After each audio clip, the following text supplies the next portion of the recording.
Generally असं म्हणतात की पौर्णिमेला मार्केट पडतं, अमावस्येला मार्केट चढतं.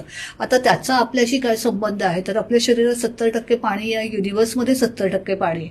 तर शेअर मार्केट पण काय होतं की जे अमावस्येला मार्केट चढतं, म्हणजे पौर्णिमेला जे मार्केट पडत पडत आलेलं असतं त्याने कुठेतरी बॉटम आउट केलेलं असतो, म्हणून ते मार्केट चढतं. आणि अमावस्येला जे चढलेलं मार्केट असतं पौर्णिमेच्या ह्याच्यापर्यंत, त्याला कुठेतरी खाली रूम द्यावी लागते ना त्याच्यामुळे, म्हणून ते त्या ह्याच्यामध्ये पडतं. पण हे असं ढुबळ मनाने आपण सांगू शकत नाही. त्याच्यासाठी तुम्हाला स्ट्रॉंग टेक्निकल बघणं सुद्धा गरजेचं आहे, दोन्ही वापरणं गरजेचं आहे.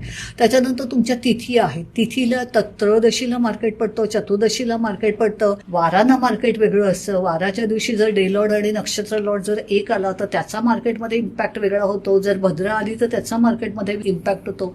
जर पंचक आलं तर त्या पंचकचा मार्केटमध्ये वेगळा विचार होतो.